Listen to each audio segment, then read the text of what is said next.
Alright, at this point in Honkai Star Rail's lifespan, especially so as we're now a few weeks into the 4.0 release, I think it's pretty safe to say that there are quite a few characters in the game, all at varying levels of strength. I mean, sure, it's nothing in comparison to the hundreds of characters that older gacha games have, but it is still definitely a sizable amount in the grand scheme of things. Something I've noticed though is that as the game has progressed, there have been more than a couple characters that have been left behind per se compared to the other options that are currently available, and that's honestly for a variety of different reasons. Some of them are true relics of the past where their kit was seemingly designed for a game that plays pretty much entirely differently to how it does now. Others are victims of meta changes or locked to specific game modes, and others, well yeah, they're kinda just bad. Regardless of whatever the reason is, I feel like each of the characters I'm going to talk about today are interesting case studies in how the game has changed over time, as well as simply what makes the newer characters stronger or better than their older counterparts.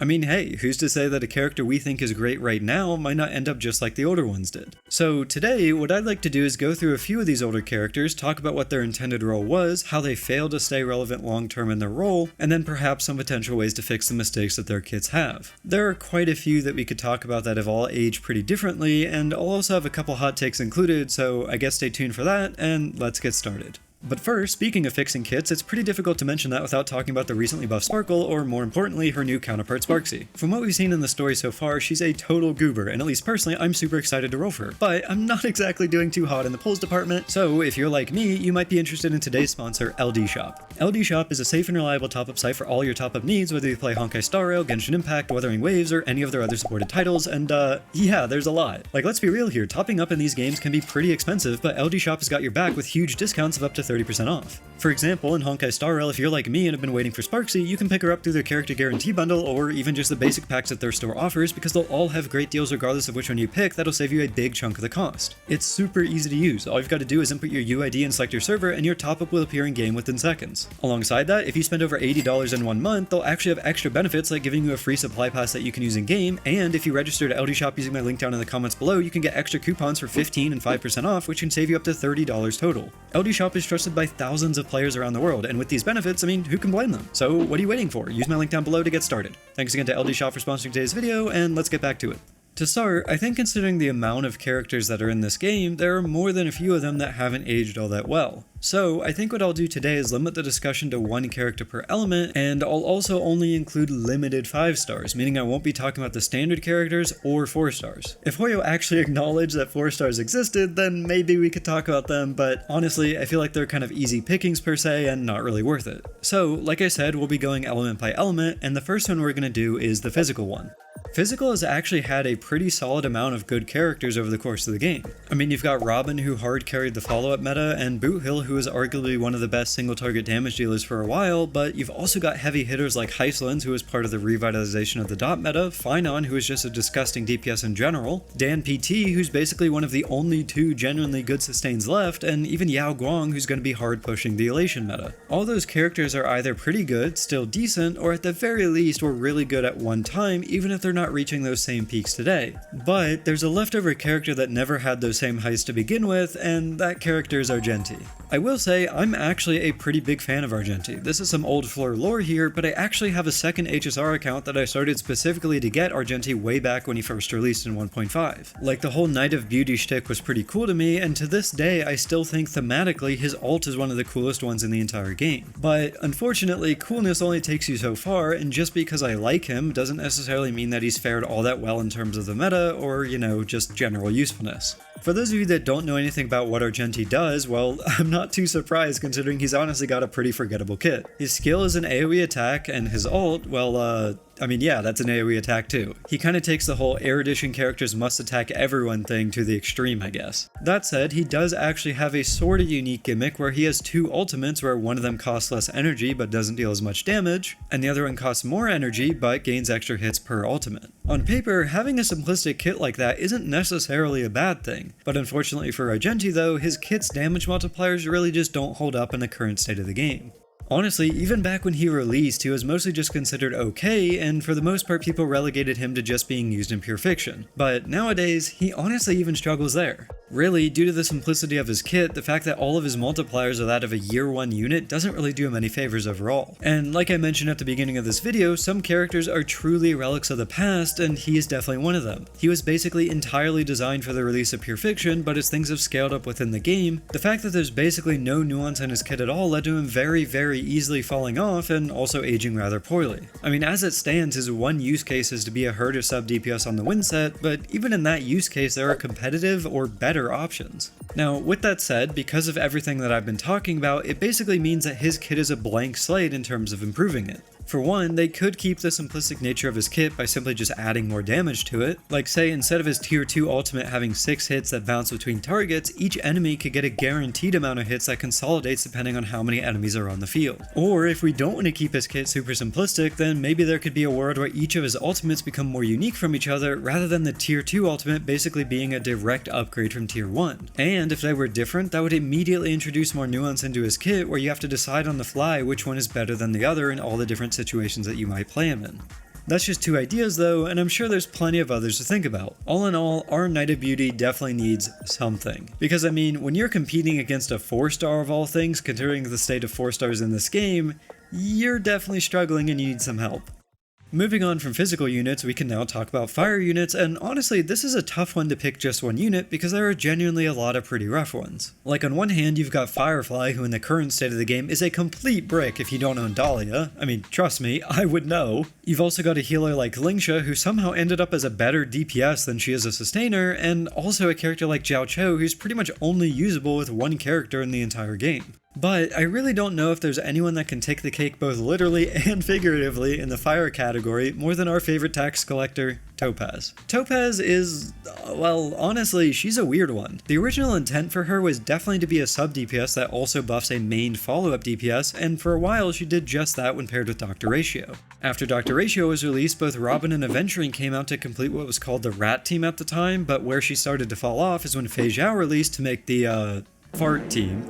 And more importantly, the characters that Fei Zhao came with, which were Hunt, March, and Moze, were both arguably better than Topaz's. Like, it was a really weird scenario where sure, you could still use Topaz if you already invested in her, but considering March was completely free and Moze was a 4-star on a popular character's banner, what ended up happening is, well, she kinda just got replaced, to be honest. And to be clear, she didn't necessarily get replaced because she was worse than those other two, but both of them were much more accessible than she was due to being new in the case of Moze and free in the case of March. So where she was once basically the queen of sub DPS and a great slot in for a few different teams, most people decided to go for those easier to access options instead from that point on, and at least anecdotally, I know more than a few people that actually joined around that time specifically for Fei Zhao, so getting both Moze and March was extremely easier for them and kind of a no-brainer. Since Fei Zhao released, we really haven't had that many developments for the follow-up team. I guess you could technically replace Robin with Tribby if you really wanted to, and Cypher released as yet another option alongside March, Moze, and Topaz, but the main structure of the team is still the same, and honestly in the current day and age isn't really holding up that well.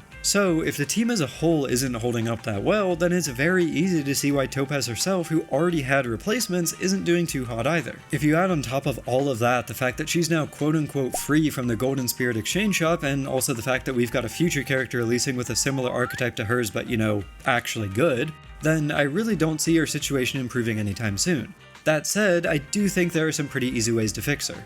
For one, I think the simplest fix is to just give her more uptime on her ultimate, or at least more actions during it, and on top of that, I think her enhanced follow-ups that come from her ultimate should be blast rather than single target, just like how it works in the Currency Wars game mode. Personally though, I feel like it would actually be cooler to transition her over to more of a buffer rather than just another sub DPS. Supports generally do last a lot longer in this game than any kind of damage dealer does, so I feel like if she was moved over to that role, not only would it make her have more longevity in general, but also it would give more team options to follow-up teams so that we're not stuck with just Robin as the only option as a support for, you know, the next 10 years or whatever. Alongside that though, I think an even more interesting route would be actually making her into a more neutral support, not just for follow-up teams, but also potentially for the upcoming Elation meta too, particularly for characters like Sparksy who don't really have that many supports right now. I mean sure, the buff Sparkle is an okay support for Elation and also Sparksy right now, and Yao Guang is too, but at least personally I see no reason that there shouldn't be a variety of options. Like, let's be real here, the entire elation path is basically just a glorified follow-up path, and as such, I think it would actually thematically fit Topaz's intended role in the game if she were to move over to that kind of thing. The quote-unquote fixes that these characters need don't necessarily have to be limited to just one role, and personally I do hope that unlike the Remembrance flagship of 3.x, the elation meta will have more variance to it so that we can play our favorites with a variety of different characters. I mean, I know I'm looking forward to Sparksy, so being able to play her in a full team sooner rather than later after a whole bunch of other elation characters release would be pretty neat. We'll have to see if they do end up making changes to her though, so that she is actually playable with units like Sparksy, and realistically, only time will tell if that actually will happen. Now we can move on to the next element with Ice. This element has actually had two big hitters recently with both Cyrene and Evernight closer to the end of 3.x, and honestly, I wouldn't even necessarily say that any of the other 5 stars are all that bad. I mean, you've got Ron May, who, similar to Topaz, is free, but also is so generic that she has value on basically everyone's account as a stopgap until they get better options. And you've also got the Herta, who's pretty solid for AoE content if that's what your account needs. I guess there's Jingliu too, but let's be real here, she is so bricked as a character that I think I'd consider her more of a 4-star than a 5-star, so I don't honestly think I'll include her here. But anyway, really, that kinda only leaves the two options I just mentioned as the worst aging units between Ron May and the Herta. Now, this is definitely going to be a little bit of a hot take, but at least hear me out on this. I think that the Herta has actually aged significantly worse than Ron May did. And to be clear, I'm not saying that the Herta is bad, I literally just said that she's still solid in AoE content less than 30 seconds ago. But if you look back at the state of the game when she was released and compare that to right now, pretty much every single use case that she had back then that wasn't AoE content is honestly now a little bit rough for her. Like, sure, you can still throw her an MOC and she will definitely get a clear for you, but when the bar is so low that Jingliu can somehow still clear, then it's not really that big of a plus to say that the Herta can too. On the other hand, comparatively, you've got Ron May, who is still extremely useful because, as I mentioned earlier, she is super generic. Like, if you want to run the HP meta with Castorise or Evernight and you don't have Cyrene as their best support, well, she can slot in there. Or maybe you want to run a hypercarry unit like Blade, for example, and you don't have Tribi to pair with Sunday, well, Ron May can fit there. And maybe you want to run Break, but you don't have Fugue, well, there's nothing wrong with still running Ron May there either. And yeah, sure, there are better options, but for a lot of accounts, especially those that are either new or haven't invested into the latest hot meta thing, she is still a pretty damn good unit. In comparison, the only thing that the Herta currently excels in is pure fiction, and similarly to the Topaz issue, she's actually pretty replaceable in that game mode because there are a lot of other options that can clear just as easily. Again, I do have to say that she can still clear content outside of pure fiction, but when you go from the top meta DPS in 3.0 to being relegated to just one game mode right now, at least personally, I would consider that a pretty big fall off. Now, with that said, as I keep mentioning, she isn't actually that bad. Like, this is basically comparing one okay thing with another okay thing, and I'm basically just picking the slightly worse one between Ron May and her on the basis of her being less versatile. So, in terms of fixing the Herta, I really don't know if she needs much at all, but I do think it'll be fun to discuss some improvements she could potentially have if she does get a Nova Flare down the line for some reason. In my head, I can think of basically two options that can add more to her kit. For one, instead of making her just an AoE-centric unit, I think an easy fix would be to make her an ult scaling unit via changing her major trace. Like right now, it gives her 3 energy per enemy hit, and obviously that's great against a ton of enemies, but it is much worse against a single target. So, similar to Argenti's fix from earlier, if we consolidated that energy gain based on the number of enemies, then that would certainly help. Alternatively, the other option I had in my head was to make her even better in AoE content by making the damage bonus from her talent apply evenly across all enemies, rather than just to one target. That's just my ideas though, and again, she doesn't necessarily need them to begin with. Next, we can move on to the lightning category, and honestly, without even considering other options, there's really only one standout character that has had a massive fall from grace compared to her release, and that is Acheron. Like when she released, she raised the power ceiling so high that it left basically everything else in the dust behind her, and as such, the game was heavily scaled up to her level and then well beyond it to counteract that. The funny thing is that as that happened, she is now the one that's been completely left in the dust now for quite a variety of reasons. For one, her biggest issue is that she has some pretty rough restrictions. To get the full benefits out of her kit, her trace requires her to pair with 2 Nihility units on the team. But let's be honest here, there is not a whole lot of genuinely good Nihility units that pair specifically with her. Like, for the longest time, it was basically only Jiao Cho, and more recently we've had Cypher, but honestly, Harmony units in this game do so much that it is sometimes better to just run them instead of 2 Nihility units. And as a result, part of her kit is essentially useless because if you don't have 2 nihility units, then it literally doesn't activate. And I mean, I don't think I really need to elaborate on that point, but just in case, that would be like trying to run Firefly without Dahlia and the big 2/6, and yeah, it's not amazing. Alongside that, because she predominantly gains stacks via her allies applying debuffs, she's essentially hard locked to those teams. Like, even comparing her to the Herta from earlier, who at least has some flexibility in that she only requires 1 Erudition unit, Acheron is kinda just stuck. So, if you add up the game scaling beyond her power with how restrictive her teams are, then it doesn't really lend itself to her being an actually good unit. Like, yeah, she can still clear content, but that doesn't really excuse the fact that she was once the top and the peak of the meta, whereas now she truly does not have a single bit of content in the game that she excels at. Really, she's a kind of character that has a flawed kit at a base level. She requires specific things, but not only are those things not super amazing, but she also doesn't get enough benefits from those things for it to always be worth using them. And as a result, to fix her kit, I think the most impactful thing that could happen for her is simply lowering the restrictions so that instead of requiring 2 nihility units, she only requires 1, or honestly, better yet, none. At least personally, I feel like it would be fine if Acheron was a solo powerhouse that could generate her ultimate stacks quickly enough that she didn't need other units to do that for her. And if she did work that way, then as a result, her teams would have some variety in that they could either be full nihility, full harmony, or a mix of both without losing the benefits of either. And at that point, who she is paired with would come down to a choice that each individual player would have to make for themselves. Like, think about it this way, right? Let's say she can generate her ultimate stacks quickly on her own. If you add on more nihility units on top of that self-sufficiency, then that would mean that she cycles through her ultimates really quick at the cost of dealing less damage than if she were buffed by harmony units. Or alternatively, you could use those same harmony units and get less ultimates, but they would end up being stronger than the ones that you would get in a nihility focused team. Really, what I'm looking for here is making her less reliant on other units, but also introducing some variety into her kit design. At least in my opinion, this would be a pretty neat way of fixing her kit, and hopefully she does at least get something in the future. Moving on from lightning, we can now talk about wind, and this is an interesting one to be honest, because there's actually a lot of characters here that could be considered to have aged poorly. Like for one, you've got Black Swan, who until a recent buff was considered a significant downgrade in dot teams, or you've got Hoyo, who while once was a solid sustain with decent buffs, now can't really keep up with the damage being dealt by enemies. Or alternatively, you've got a newer character like Sarija, who's so unbelievably niche that literally only 3 characters in the entire game actually won her.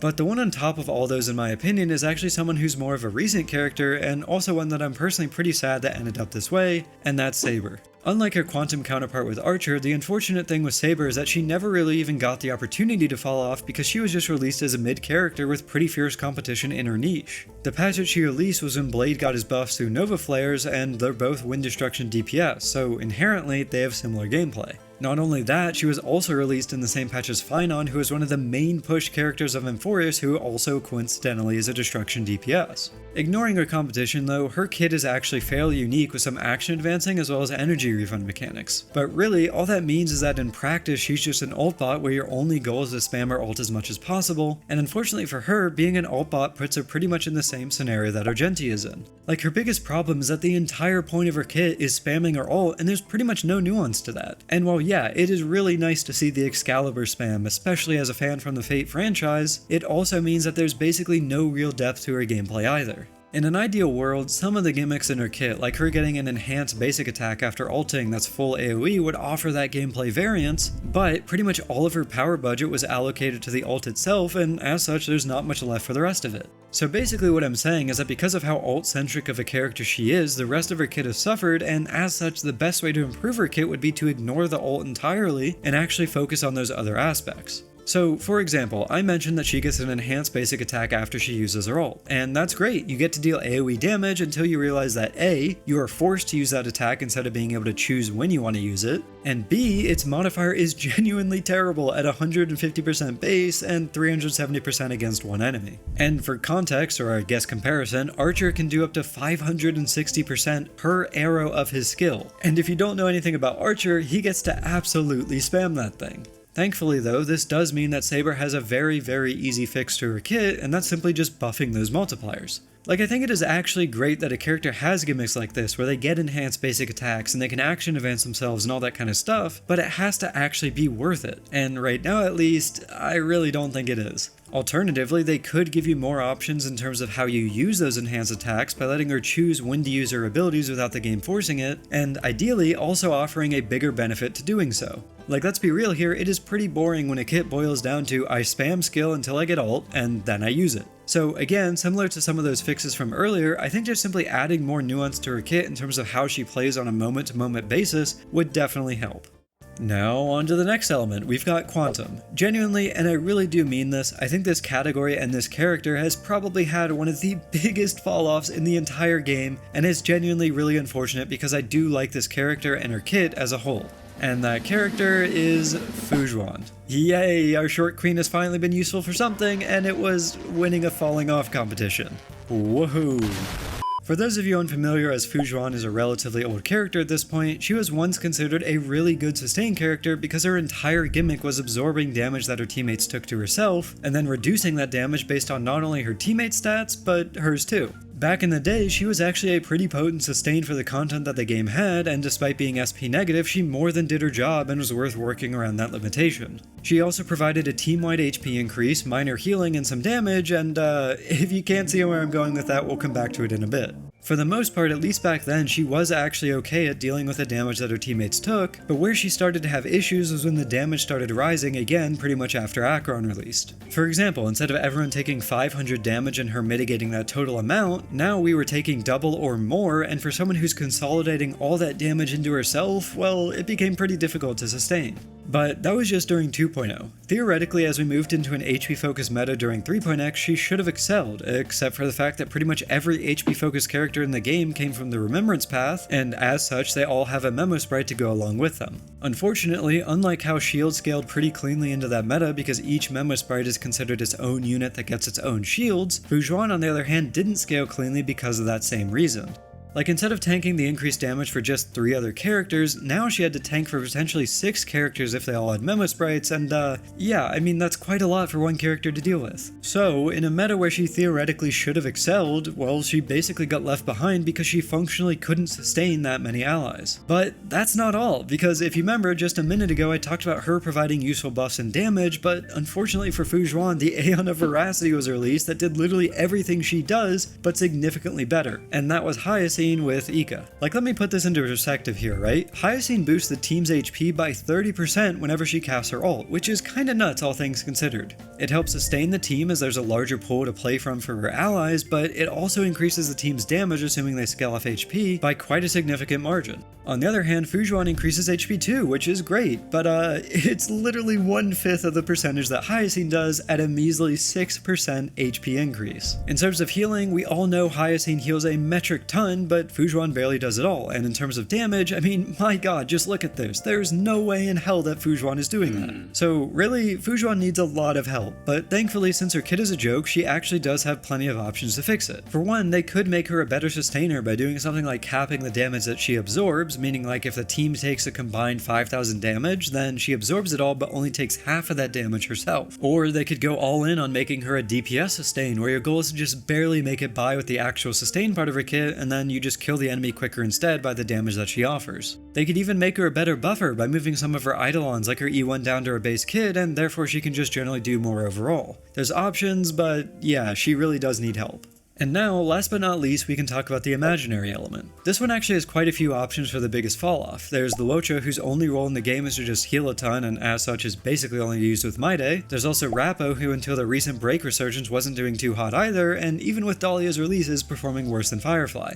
There's also Dr. Ratio, who fully fell off after Fei Zhao release, but still had a decent chunk of time where he was solid. But more so than anyone, I think the one that takes the crown here is definitely Danhang IL. Like, back when he released, he wasn't actually top of the meta or anything for all that long. I mean, literally the patch after he released was when Jingliu of all people came out, and she was arguably the better unit due to requiring less SP than Danhang did. He does actually have an extremely strong E2, which ended up carrying the dedicated Dan mains well into 2.x, but around the halfway point of that patch cycle, he had definitely lost the majority of his usefulness, especially so after Acheron released. His requirements of SP were honestly just way too high, and even a character like Sparkle and later Sunday simply weren't enough to keep him relevant. Like, I made this comparison back when talking about Saber, but when you've got a character like Archer that can do up to 560% damage by sending 2 SP, and Dan Hang does less than that for more SP, well, that doesn't really bode all that well in terms of him having a place in the game. Really though, his kit can't exactly be changed because the SP gimmick is kind of his whole thing. So, I think the best thing to do to improve his kit would to give him easier access to the resource that he gains that he can spend instead of SP. Right now, that resource basically comes from his ult, but if he had some way to generate it, for example based off of ally attacks or something, then that would make him more self-sufficient without draining the team's resources. Basically, him being able to use his enhanced attack should be a boon to the team, rather than a demerit like it is right now due to the high SP cost. Alternatively, as usual, they could just go the basic route of giving him more damage in his kit by increasing his multipliers, but at least personally I feel like the best thing to do overall would be to give him more variety in terms of which skill he uses. For those of you unfamiliar, depending on the amount of SP that Dan spends, his enhanced base attack essentially levels up. There's the regular basic attack, but then there's 3 levels on top of that. So if there were some way that each of those levels were more unique from the rest rather than just being, generic damage increases, then I feel like that would be a great way to improve his versatility. Like, what if his level 1 was Blast, his 2 was fully AoE, and 3 was a single target nuke? It might not seem like a lot, but just with a simple change like that, he would immediately gain more variance, and at least personally, I feel like he would be a lot more fun to play. Really, I do have to say that while all these characters have fallen off to some degree, that doesn't mean it's the end of their story per se. Some of them are still more than playable right now, but they're also nowhere near the peaks that they were once at. If Hoyo does end up increasing the pace at which they release Nova Flares, then I can very easily see some of them going right back up to the top, but only time will tell and we'll just have to wait and see. Anyway, that's all my thoughts, and I appreciate you listening if you made it this far. I would love to hear your thoughts too, including any kind of hot takes that you might have like I gave with the Herda, so feel free to leave a comment down below or join my Discord link down in the description to talk with me about it. As usual, thank you so much for watching, subscribe, and if you haven't already, maybe give my other videos a shot too.